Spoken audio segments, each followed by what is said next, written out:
नमस्कार, आप देख रहे हैं यूपीजीएन न्यूज भारत। इस समय हम ग्राम सभा डोमनपुर चिवटहिया पहुंच चुके हैं, जो कि ब्लॉक भदोही, तहसील भदोही, जिला भदोही में आता है। यहाँ के नवनिर्वाचित प्रधान जी हैं अरविंद सिंह जी हैं, जो इनके प्रतिनिधि के रूप में दर्शन कुमार सिंह जी हैं। कार्यभार को देखते हैं। इनके ग्राम सभा की कुल वोट संख्या 1237 है।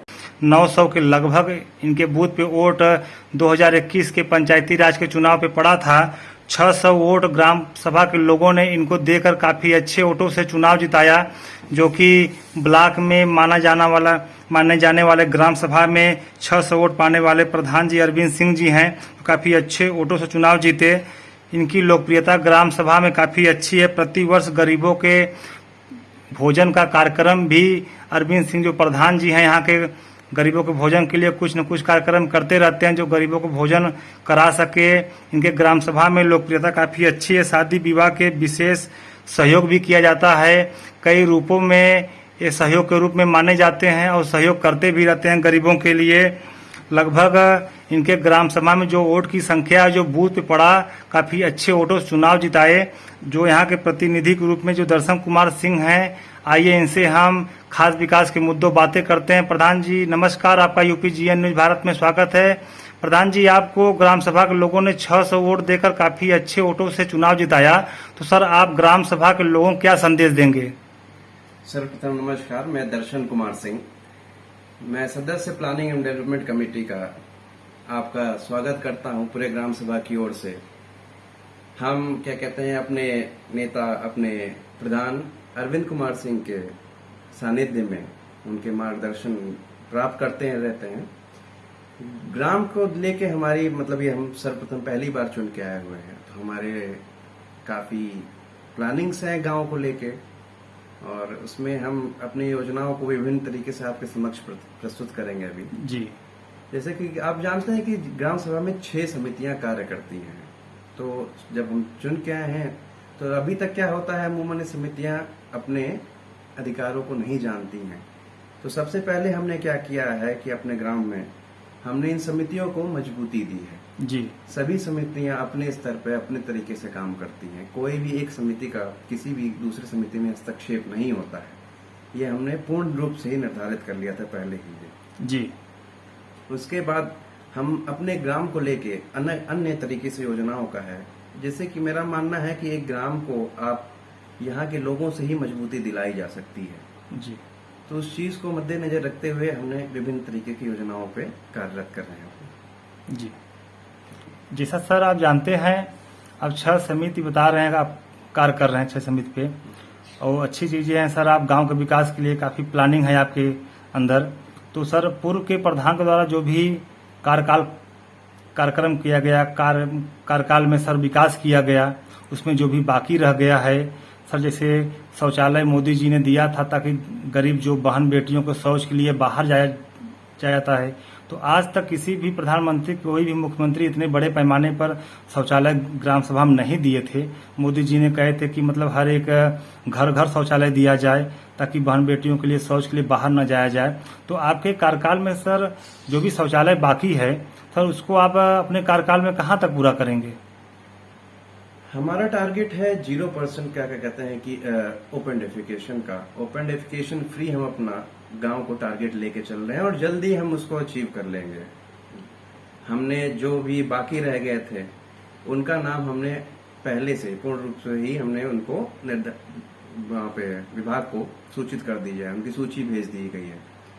मेरा मानना है कि तकरीबन विभाग के जो भी हमें जानकारी दी गई विभाग के माध्यम से, लगभग करीब आगामी 1 से 2 महीने के अंतर्गत हमारे यहाँ लगभग सभी शौचालय पूर्ण रूप से बना दी जाएंगी। जी सर, मोदी जी ने एक आवास योजना भी चलाई थी, प्रधानमंत्री आवास योजना, जो कि मोदी जी ने कहे थे कि 2022 तक जितने भी घर हैं, कच्चे मकान है, मढ़ा है, टीन सेट है, छप्पड़ है, उनको आवास दिया जाएगा। तो जो भी पूर्व के प्रधान थे सर, जो भी आवास बनवाए और जो बाकी रह गया जिन लोगों का, जिन गरीबों का आपके ग्राम सभा में सर, उसको अपने कार्यकाल में कहाँ तक पूरा कर पाएंगे, कब तक पूरा कर पाएंगे? हमने तकरीबन 150 से ज्यादा जियो टैगिंग कराई है अपने गांव में, जिसमें से लगातार जिस विभाग के माध्यम से जब भी हमें सूचना आती है कि गांव के आप लिए आवास आ चुके हैं, तो हम पात्र सूची के हिसाब से जो भी हैं उनके वरीयता के हिसाब से उनको आवंटित करते रहते हैं उनका आवास, और लगभग जो भी सभी पूर्ण हो चुके हैं। बस 6 मेरे ख्याल से भी और प्रगति पे हैं। वो मेरे ख्याल से आगे आने वाले करीब 10 से 15 दिन से हमारा अनुमानित है वो पूर्ण रूप से उनके कार्य पूरे हो जाने चाहिए। जी सर, ग्राम सभा में मूल समस्या होती है पेंशन की, क्योंकि सर वृद्धा पेंशन, विधवा पेंशन, विकलांग पेंशन, जो पेंशन संबंधी समस्याएं होती हैं, क्योंकि सर जो वृद्धा पेंशन होते हैं वो वृद्ध लोग होते हैं, बूढ़े लोग होते हैं, और जो विधवा पेंशन होता है सर वो विधवा औरतें होती हैं, और जो सर विकलांग पेंशन होता है वो विकलांग होते हैं। सर उनको ब्लॉक पे जाने में, विकास भवन जाने में, मुख्यालय जाने में काफ़ी दिक्कतें होती हैं। सारे प्रोसेस की जानकारी उनको नहीं रहती कि मैं फॉर्म कहाँ से भरूं, कैसे भरूं, जो कि प्रधान जी का दायित्व तो रहता है कि पेंशन संबंधित जो भी समस्याएं हैं वो प्रधान के माध्यम से दूर की जाए। तो सर आपके यहाँ जो गरीबों का पेंशन अभी तक रुका है, नहीं आ रहा है, या पूर्व के प्रधान द्वारा नहीं बनवाया गया, सर अगर वो लोग आपके पास आते हैं पेंशन संबंधी समस्याओं को लेकर, सर उसको आप कैसे हल करेंगे, कैसे? जैसे कि इस सरकार का मानना है, अभी हमारे जो गाइडलाइन आती रहती है निरंतर, कि ग्राम सचिवालय की ओर ये सब काम करने रहे हैं। जी, हमें सरकार की ओर से निर्देशित किया गया है कि वो ग्राम सचिवालय की स्थापना जल्द से जल्द होनी चाहिए। जी, हम पहले ही दिन से इस क्या कहते हैं कि मॉडल को अपना लिए थे, कि हमने पहले दिन से अपने यहाँ एक ऑफिस कार्यालय खोल दिया था उसमें, जिसमें से एक आप किसी को भी कुछ भी करना है, आपको कोई भी आवेदन करना है, तो किसी भी आवेदन के लिए आपको ब्लॉक पे या फिर किसी भी सरकारी दफ्तर नहीं जाना होगा। आप जी, उसको हमारे ग्राम प्रधान के जी, हमारे ग्राम प्रधान के ऑफिस में, कार्यालय में आप अपने आके पेपर जमा कर दें, जो भी होगा। यहाँ तक कि हमने ये भी सुविधा दी कि आप बस खाली हमें सूचित कर दें, आप जमा कर दें, आपको लेने भी कहीं जाना मन नहीं है, आपके घर पे वो पेपर पूर्ण करके आपके यहाँ पहुंचा दिए जाएंगे। जी सर, एक हर ग्राम सभा में समस्याएं होती हैं नाली खड़ंजा चक रोड की, जो कि सर जब से पंचायती राज का गठन हुआ, जब से देश आजाद हुआ, और सर चकबंदी विभाग समय से लेकर नक्शे का निर्माण हुआ, और सर उस नक्शे में सर चकमार्ग बना हुआ है, नाली बनी हुई है, लेकिन सर जमीन पे जब आप जाकर देखते हैं, प्रशासन, लेखपाल, कानूनगो, तहसीलदार को लेकर, सर उस जमीन पर सर न ही चकमार्ग दिखाई देता है, न नाली खड़ंजा दिखाई देता है। तो सर जो वो भी समस्याएं हैं नाली खड़ंजा चक रोड की, सर उसको अपने कार्यकाल में सर कैसे पूरा करेंगे? हमें इस कार्यकाल में आए तकरीबन 6 महीने से कुछ ही अधिक दिन हुए हैं लगभग, लेकिन इस कार्यकाल में हमने 6 महीने के अंतर्गत ही मनरेगा योजना के अंतर्गत हमने 30 किलोमीटर से ज्यादा का सड़क का निर्माण कराया है। अगर हम उसकी बात करें, लेंथ की बात करें जी, तो 30 किलोमीटर से ज्यादा अधिक दूरी का उसका निर्माण कराया गया है। हाँ, बशर्ते कुछ जगहों पे अभी हमें समस्या आ रही है, उस पे हम कार्यरत हैं। अभी हमारे अंदर कंसिडरेशन है, वो हम उसको देखते हैं। हमने ऑलरेडी सूचना कर उसमें दे दी है, हमने उसके लिए एप्लीकेशन भी दे दी है। सब कुछ अपने जितने भी डिपार्टमेंटल वर्क है उसको हमने पूरा कर लिया है। आने वाले कुछ समय में मेरे ख्याल से यहाँ की ग्राम सभा की सारी सड़कें क्या कहते हैं कि पूर्ण रूप से सुनिश्चित कर दी जाएंगी। जी सर, एक ग्राम सभा में मूल समस्याएं और बनी हुई हैं, और काफी सर ग्राम सभा में समस्याएं देखी जा रही हैं। कोटे की समस्या, राशन वितरण की समस्या, क्योंकि मोदी जी महीने में 2 बार गरीबों को राशन दे रहे हैं। तो सर आपके ग्राम सभा में समस्या है कि नहीं है नहीं मालूम, लेकिन चैनल के माध्यम से मालूम पड़ेगा कि अपात्र लोग सर जो होते हैं, जो दबंग किस्म के होते हैं गांव के लोग, सर वो राशन ले जाते हैं, और जो सर गरीब लोग होते हैं उनका प्रधान पे प्रभाव नहीं रहता है, कोटेदार पे प्रभाव नहीं रहता है। सर वो गरीब लोग सर राशन से वंचित रह जाते हैं। तो सर क्या आपकी भी ग्राम सभा में ऐसी समस्याएं हैं कि गरीब लोग राशन नहीं पा रहे हैं, और सर अपात्र लोग जो सक्षम है वो राशन ले जा रहे हैं? हम ऐसे कोई भी भेदभाव में विश्वास नहीं रखते हैं कि कोई भी अगर अपात्र है क्या कहते हैं कि तो वो जबरन लेके जाएगा। हमने पहले दिन से भी हमारे तरफ यहाँ ग्राम पंचायत के लिए विभाग की तरफ से एक सूची दी गई थी, उसमें हमें पात्र और अपात्र को चिन्हित करना था।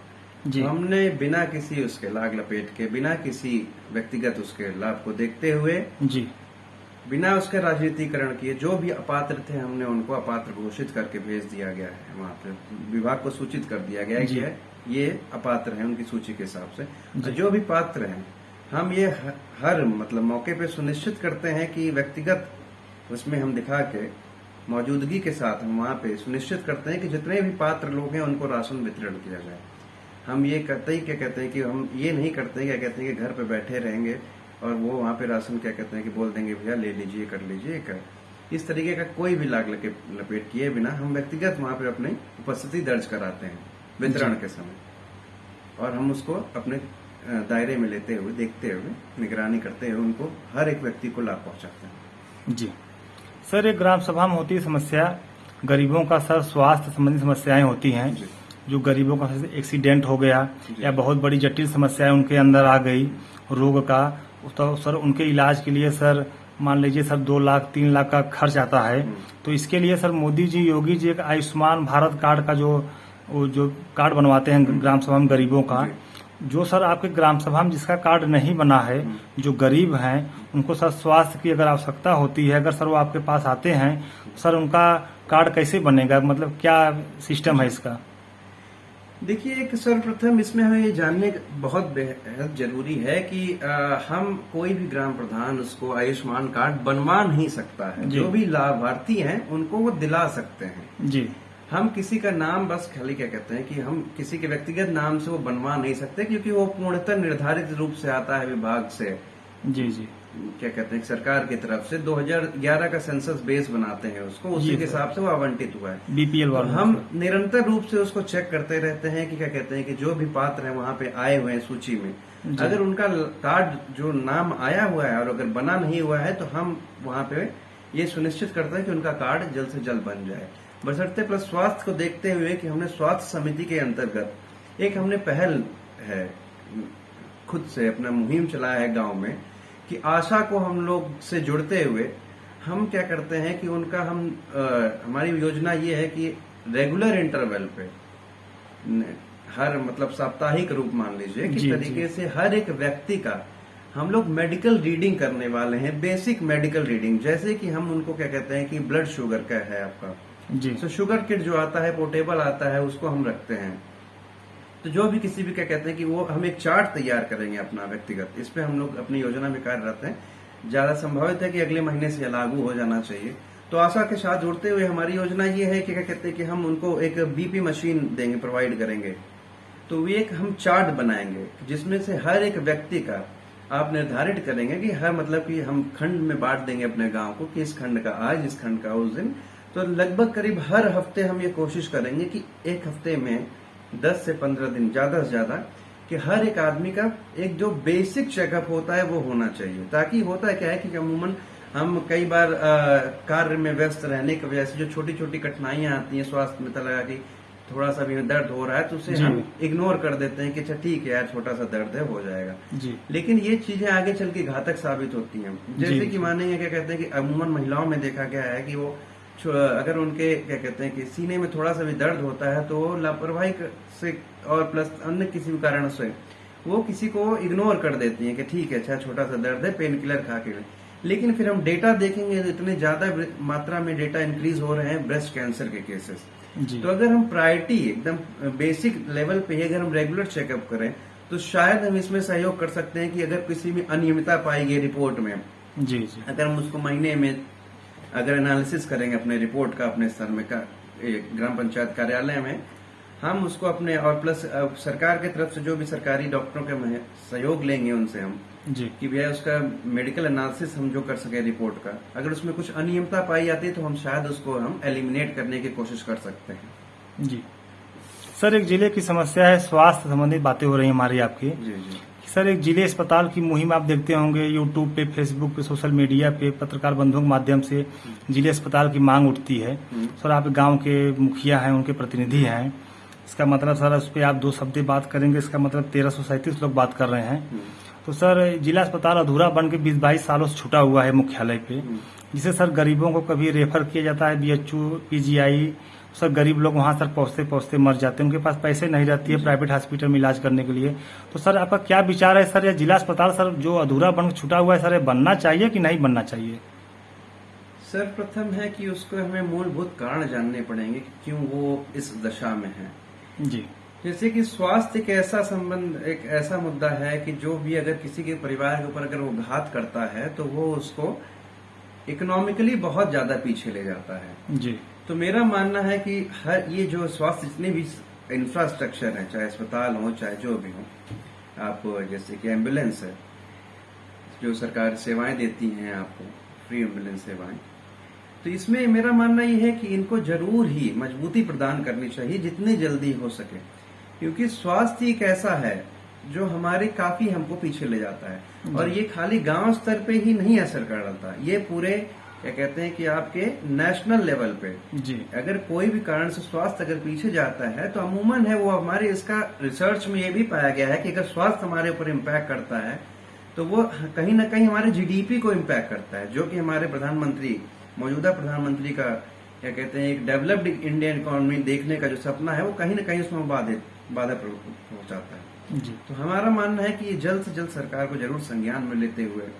किन कारण से क्या कहते हैं कि ये डिले हो रहे हैं प्रोजेक्ट, इनको देखना चाहिए और इनको जरूर से बनवाना चाहिए जल्द से जल्द। जी सर, एक आखिरी सवाल यह है कि सर सामने 2022 का विधानसभा का चुनाव है उत्तर प्रदेश में।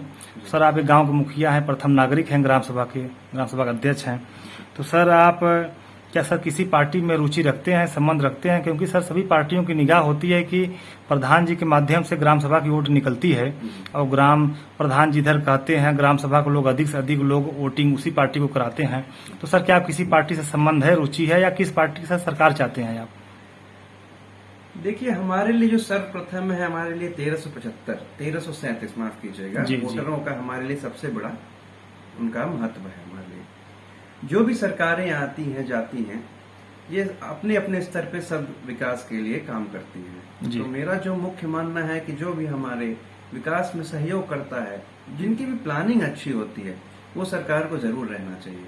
और ये जरूर क्या कहते हैं अपने स्तर पे सभी पार्टियां ये सुनिश्चित करती हैं कि क्योंकि कोई भी ये चाहेगा क्या कहते हैं कि अगर सरकार में आना तो जरूर वो विकास का मुद्दा ही लेके आएगा और उसको धरातल पर दिखाने की वो अति आवश्यक है उसके लिए। अगर वो धरातल पे नहीं आता है तो वो खाली मौखिक बातें करना, हवाई बातें करने से कोई भी जमीन पे नहीं आने वाला है जी। तो इस चीज का है। बस करते मैं आगे अपने क्या कहते हैं ग्राम विकास के लिए जो मेरे लिए मुद्दे हैं, जैसे कि हाँ, अगर हम मेन बात है कि अगर हमने ग्राम के विकास के लिए अगर हम पूर्ण रूप से सरकार पे ही अगर खाली आश्रित रहेंगे तो मेरा मानना है कि ये क्या कहते हैं कि बहुत हद तक जायज नहीं है।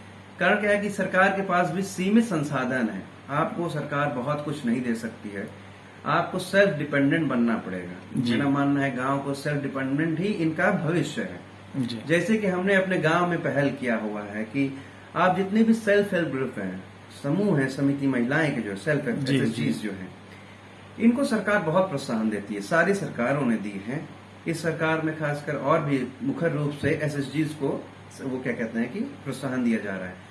तो मेरा मानना है ग्राम को चाहिए क्या कहते हैं ग्राम प्रधानों को साथ में आके ये चाहिए कि एक मजबूत विकासशील गांव बनाएं। जी। जैसे कि क्या कहते हैं कि अगर हमारे यहाँ के गांव में अभी हमने एक नया योजना लाया है, हमारे यहाँ जो मिठाइयों की दुकान है, इधर मैं देखता हूँ अक्सर हमें पाया जाता है कि मिठाइयों के डब्बे यहाँ पे बनाने का कार्य, अन्य क्या कहते हैं पैकेजिंग डब्बे का कार्य, जिसमें से फोल्डिंग का कार्य, तो हमने एक योजना लेके आई है अपने गांव में, अपने कहते एसएचजीज के माध्यम से अपने गांव वासियों को हमने डब्बा फोल्डिंग का काम लेके आया है। जी।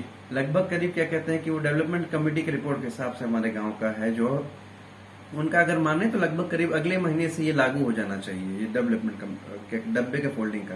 तो इससे क्या होता है कि हम गांव में क्या कहते हैं कि आपका सेल्फ जो है रिलायबिलिटी जो होती है, सेल्फ सस्टेनेबल इकोनॉमी बनाने में हमें सहयोग मिलती है। जैसे कि और दूसरी बात करें, शिक्षा एकदम मूलभूत बात होती है। हमने गांव में अपने क्या किया है कि हमने कंपटीशन लाने के लिए, जब तक कंपटीशन आता नहीं है तब तक डेवलपमेंट होता नहीं है, मेरा मानना है। जी जी। तो हमने inter school competition primary school का उसका खाका तैयार किया है कि जैसे कि एक स्कूल से दूसरे स्कूल का कंपटीशन कराएं, ताकि बच्चों की गुणवत्ता में क्या कहते हैं कि सुधार हो। वो जो होता है ना एक स्पिरिट ऑफ कंपटीशन का जो होता है, जी जी, वो जरूर डेवलपमेंट बचपन से डेवलप होता है, तभी मेरा मानना है आगे जाके एक विशालकाय वृक्ष का आकार लेता है। और दूसरी बात अगर हम आपको गिनाएं क्या कहते हैं कि कोरोना अवेयरनेस का जैसे काम है इस समय हमारे गांव में, तो हम अगर पूर्ण रूप से सरकार पे ही आश्रित रहते हैं कि कोरोना का क्या कहते हैं सारा समाधान सरकार करे, तो ये संभव ही नहीं है, क्योंकि हम 130 करोड़ आबादी वाले देश हैं जी। ये सरकार के ऊपर आश्रित रहना, ये कहीं ना कहीं क्या कहते हैं कि हमारे क्या कहते हैं कि उसमें बेईमानी होगी। जी तो हमें चाहिए क्या कहते हैं कि सेल्फ अवेयरनेस और सेल्फ रिलायबिलिटी ही एक मेरा मूलभूत वो है सिद्धांत। हम सरकार से, जैसे कि कई हमारे पास रोल मॉडल गांव हैं, खासकर साउथ में ऐसे कई गांव पाए जाते हैं कि जो स्वयं क्या कहते हैं कि अपने से रिलायबल हैं, वो जी उनकी इकॉनमी पूर्ण रूप से खुद आधारित है। तो हमें उनसे सीखना चाहिए, जो भी विकसित गांव हैं उनसे सीखना चाहिए। प्लस अपने यहाँ हमें उसको किस तरीके से अपने एनवायरनमेंट को देखते उसको लागू करना चाहिए। तो वो चीज मेरे ख्याल से ज्यादा क्या कहते हैं कारगर होगा। सेल्फ रिलायबिलिटी की बात करें अगर, तो इकोनॉमी का डेवलपमेंट है। जैसे कि अगर हम अमूमन हमारे यहाँ के गांव के लोग, जब यूपी बिहार के लोग खासकर, जब जैसे कि अब मुंबई बड़े शहरों में रहते हैं जब, जी, तो अगर यहाँ का कोई रूरल चीज जब हम वो ले जाते हैं, अगर फूड प्रोसेसिंग की बात करें तो रूरल कोई चीज ले जाते हैं, अक्सर आपने देखा होगा कि जब वहां के लोग आते हैं तो पता लगा कि माता जी के हाथ का अचार ले जाएंगे, पापड़ ले जाएंगे, गुड़ ले जाएंगे। जी, इसका मतलब है क्या कहते हैं कि इसका क्या कहते हैं संभावना है अपने ग्राम के विकास का। तो हम क्यों नहीं एसएसजीज को अपने साथ जोड़ते हुए इस चीज को एक प्रोडक्ट के रूप में हम शहर तक ले जाएं। कि मेरा मानना है अगर हम इस काम को करते हैं, जो कि हम अपने गांव में हम प्रयासरत न है कि उसमें हम काफी उसकी पैकेजिंग देख रहे हैं, अभी हमारे अंडर डेवलपमेंट है। ये काम जैसे हो जाता है तो मेरा मानना है कि हमारे गांव में क्या कहते हैं कि ठीक ठाक एक रोजगार का सृजन होगा, जो कि एक सेल्फ रिलायबिलिटी की ओर हमें ले जाएगा, जी, जिससे गांव हमारा ताकि और समृद्ध बने। जी। बहुत बहुत धन्यवाद प्रधान जी, आपसे यूपी जीएन न्यूज भारत से बात करने के लिए, विकास के मुद्दों बात करने के लिए। काफी अच्छी बातें आपसे हुई, बहुत बहुत धन्यवाद।